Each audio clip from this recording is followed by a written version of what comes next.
Hi, welcome to the Calculus 1 lecture series. And for this video, we are continue and try to work on our chapter 3 practice test.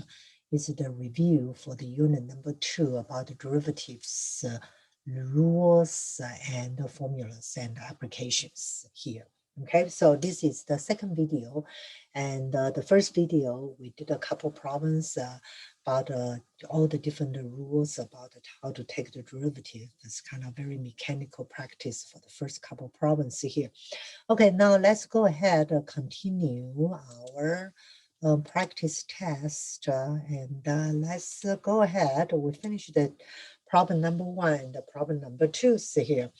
Okay, so now let's take a look. How do we do the problem number 3 here? All right. So the problem number 3, I said find the point of the ellipse x squared plus 2y squared equal to 1, where the tangent line has the slope. Right, so where the tangent line has the slope equal to 1, so we know the slope of the tangent line is what? Is a derivative here, right? We talk about that many times. Okay, so now let's take a look. So how do I take the derivative? So this is x squared plus 2y squared plus 1. All right, so you take the derivative. So what are the skill we need to know? Implicit differentiations, right? So the x squared, so I will take the derivative will be 2x here. Okay, so let's use the implicit differentiation. Let's start to take the derivative. Okay, so the x squared, when I take the derivative, will be 2x, correct? And the 2y, I take derivative, will be 4y. Remember, y is a function of x. So every time you take the derivative of y, what you need to put here? Y primes, right? Then the 1 is a constant. So when you take the derivative, it will become 0 here. So now I have my y prime is equal to what? Negative 4y over 2x here. Okay, or if you simplify that, it will be x negative x for the 2y's here. Okay, so they say this is the tangent line. They said the tangent line has a slope equal to 1. That means the negative x over 2y will be what? Will be 1, correct? And so that means x equal to negative x equal to 2y. So now I can substitute this equation back to here and try to solve for y here, right? Okay, so I substitute here negative x, so x squared.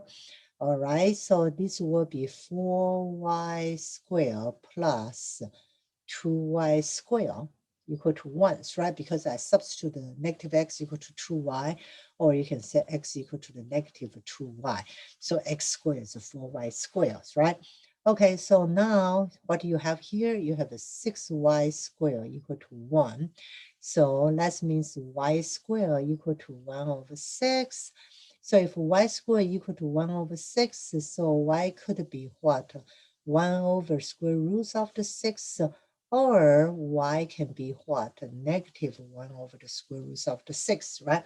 So when you take the when you take the square roots, you always have a positive, negative.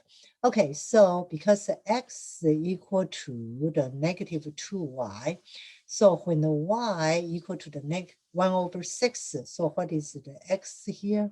X will be the negative 2 square roots of the 6, right? So from here to here is when the y is equal to the 1 over square roots of the 6. And also then when the the x will be equal to the what? The 2 square roots of the 6. So when the y equal to what? Negative 1 over 6. Correct? Okay, so we know we have 2 points here. So those 2 points, the tangent line at these 2 points, both tangent lines are going to have a slope equal to 1. So what is the 2 point? The first one is x equal to the negative 2 square roots of the 6, 1 equal to 1 over square roots of the 6, or the x could be the 2 square roots of the 6, and the y is equal to negative 1 square roots of the 6. Okay. All right, so now let's take a look at the problem number 4. Problem number 4 is pretty easy. Basically, just testing, you understand like the product rule, quotient rule, and, composite functions here. Okay, so now let's take a look here. Let me maybe highlight the derivative, then we'll be able to not kind of confused. So those are the derivative, right? Then the remaining are the function value. Okay, so now let's take a look at a's here. So s of x equal to the f of x plus gx. So this is the rule of the sum, right? If you sum two functions, then you want to take the derivative. So the s prime x, it will be what? Just be the f prime x plus g prime x. So now the s prime 1 will just be the f prime 1 plus g prime 1, right? So the 1, the derivative, so it's here. So it's 3 plus 1, so it's what? It's 4, okay? Now, the second one here is, let's say, the px equal to the f of x gx. So this is basically try to test your the product rules, right? So, okay. So we want to see the p primes too. That means the product rule, I have two functions here, right? One is this function, and one is this functions, right? So I use the product rule. So I say, okay, take the derivative of the first one. So will be what is f prime 2, then the g2, not a change, then plus you keep the first one's f of the 2, then the g prime 2 is here. Now you're looking for the number f prime 2 is 2 times g2, g2 is here, is 1. Then plus f2 here is 1, and times g prime 2, so it's 4. So it's what here? That will be the g prime 2 is 4, right? So the here f prime 2 is 2. Okay, so this will be 6 here, right? And now the qx here is equal to what? F of x gx here, right? I'm going to use what rules here? Quotient rules, right? So it's a q1. Okay, so q1, so that's what I do the quotient rule, square the bottoms, right? So it's g1 I square, okay? Then what is the top here? You take the derivative of the first one. So it's f prime 1. Then the g not taking the derivative just by itself. Then here, be careful, it's a minus, right? Then you keep the f functions. Then you take the g prime 1. See here.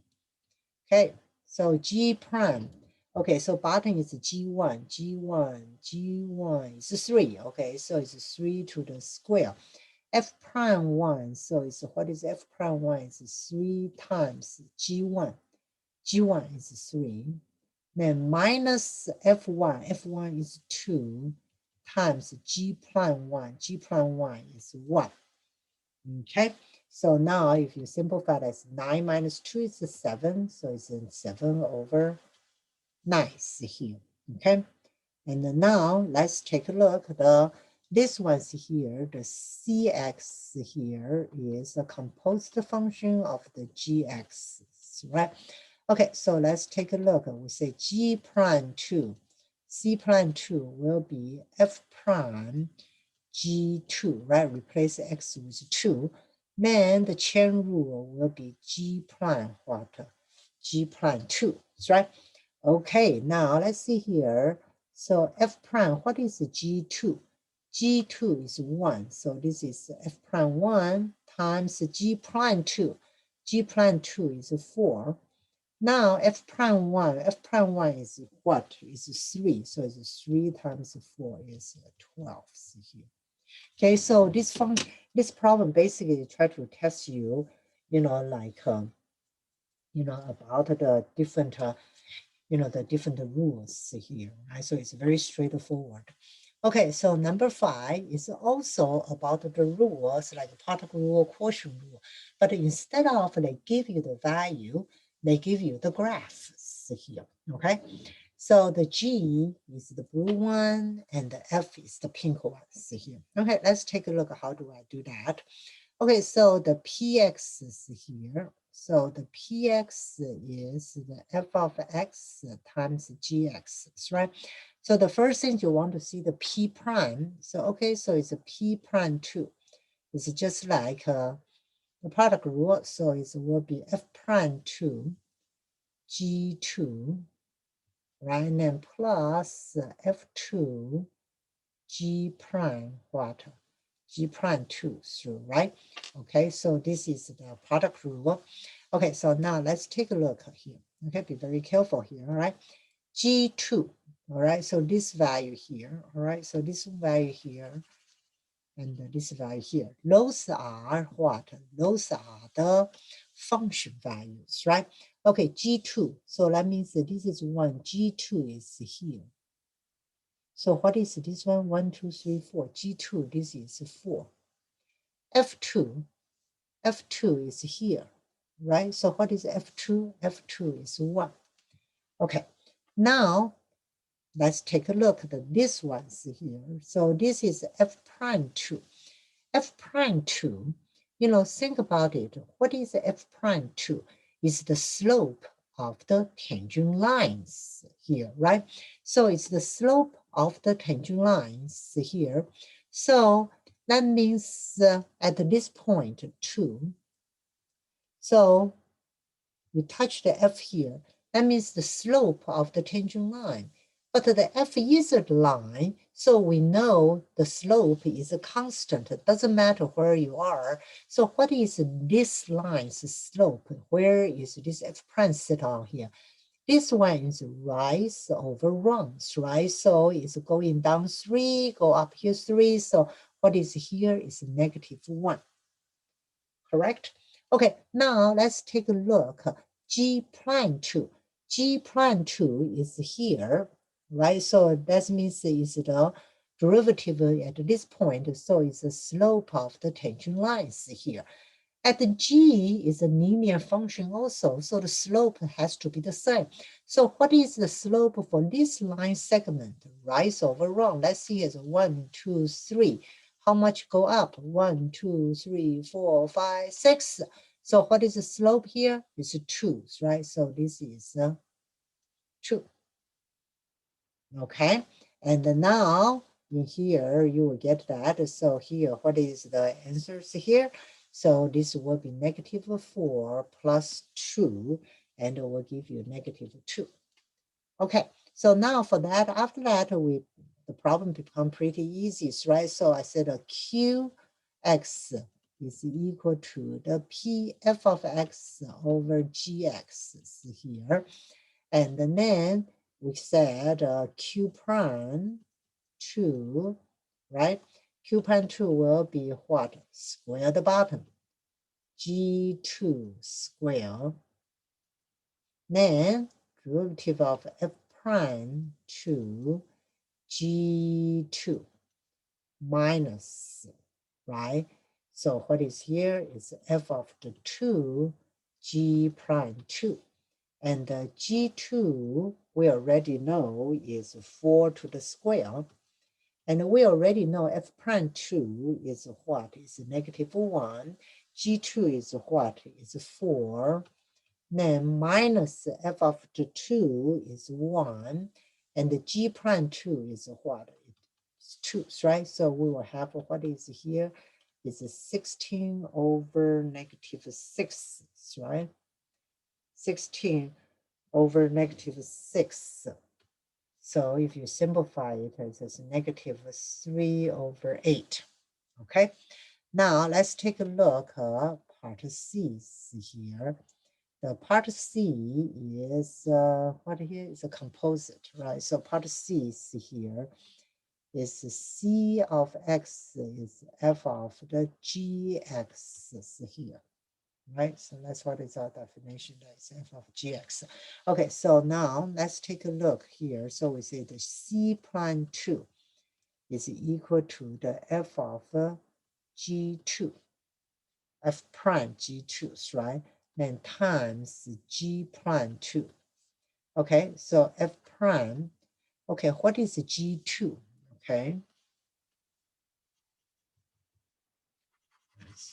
Okay, so the G2, we already found the previous one is 4, right? So it's 4 times G prime 2. So G prime 2 is what? Is 2.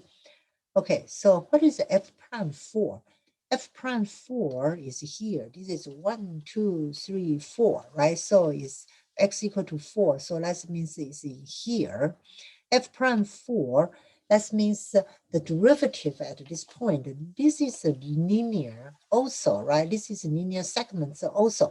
So the slope is a constant. So what is the slope? Let's take a look, rise over run.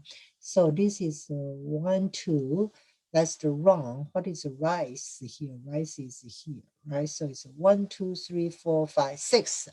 So it's 6 over 2. So what is here? So 6 over 2. So it's 3 times 2. So what is this one here? This is 6 here. Okay.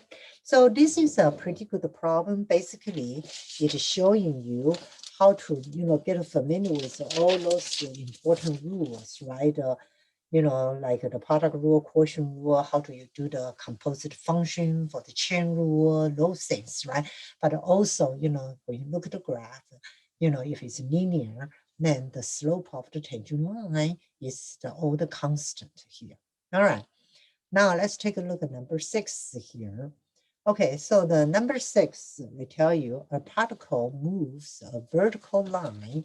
So its coordinates in time is y equal to the t cubed minus 12t plus 3. So I know this is my st functions, right? That's position function. So the part A, they said, find the velocity. We talked this many times. The velocity function is what? The velocity is the derivative for the positions, right? So here, the derivative is 3t squared minus 12. Okay, now what is the accelerations? Acceleration is the derivative of the velocity. So what is here is 6t here, right? So this is pretty easy here. Okay, so now in here, because this is in the vertical line, that means your sensor going up and down, right?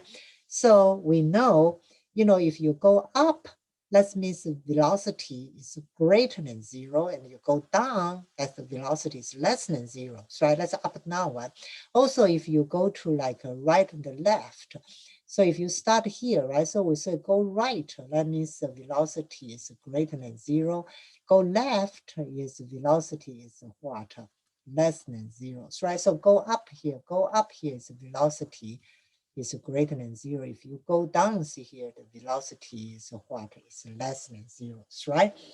Okay, so now we said, let's say when is the particle moving upward and when it's moving downward. So that's why I said, okay, so I need to know the VTs here, right? So the VT is 3t squared minus 12. If I take the 3 out, this is t squared minus 4. Then I will have 3t minus plus 2 and t minus 2. I set this equal to 0. So t is equal to negative 2 and t equal to 2. Of course, t is time. I cannot have a negative times here, right? So that's why the only thing I have is t equal to 2. So when t equal to 2, so this is 2. So your velocity function is 3t squared minus 12. So I know, like in here, for anything greater than 2, what happens here? Anything greater than 2, I will have, like, for example, if you use like a t equal to 3, so what happened here? This one will be greater than 0, right? So this will be the velocity greater than 0, so it's greater than 2. And then this end, so if t is, of course, they start from 0 to 2, right? So it's 0 to 2. So you know, like if the, between 0 and 2 here, then what happened? This will be the velocity less than zeros, right?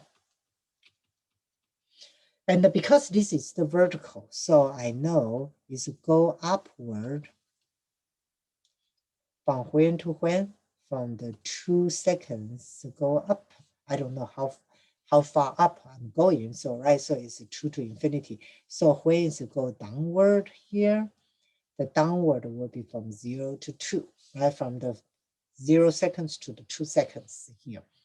Okay, now in here, I want to find the distance that the particle travel between the distance travel between the 0 and the what? And the 3 here, all right? Okay, so now let's take a look, because from the 0 to 2, okay, so the 0 to 2, I know my going downward, right? So 0 to 2. So what is the, like S2s here? What is the position 2s here? The S2, if you plug into the formula, so this is the 2 to the cube minus 12 to the 2 and plus, what is here? Plus 3, right? Okay. And the plus 3. And what do we have here? So it's 24 minus plus 11. So this will be the negative, the negative 13th here. Okay. And now let's see, where is the S initially? Initially the 0, so the initially just is 3 here. So what does that mean? That means at the beginning, this particle is here.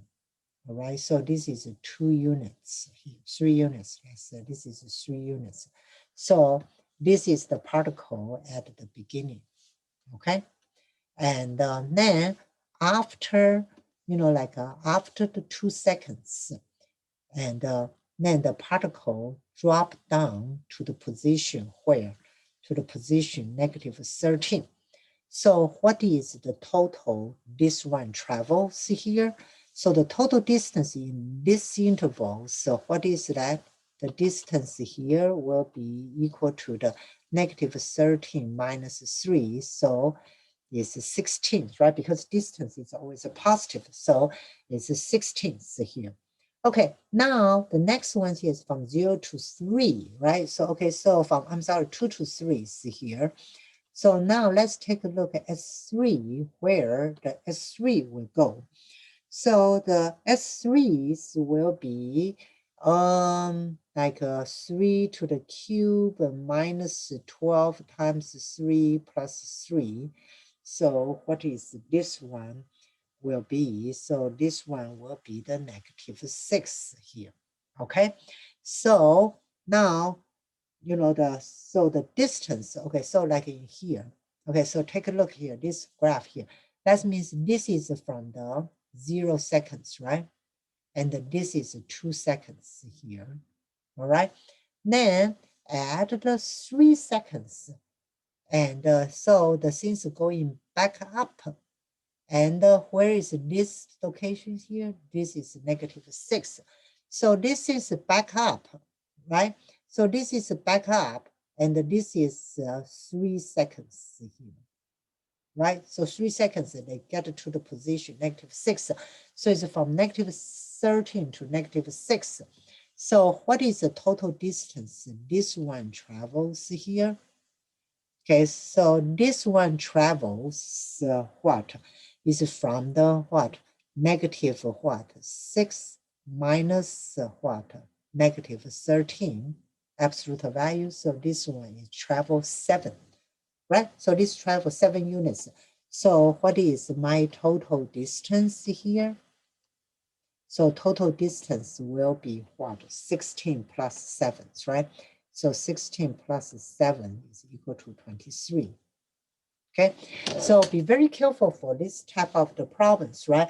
So because they travel up and down, so but the distance is absolute value, so that's why you need to use absolute value to add them together.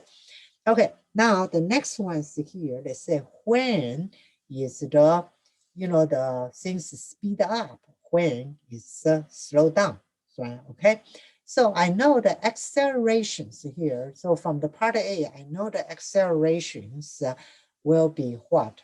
The acceleration is 6t, right? This is from part A. So the acceleration, so then the only things here, t is equal to 0, right? So that means the t, the greater than 0, when t greater than 0, acceleration is what? Acceleration will be greater than 0, right?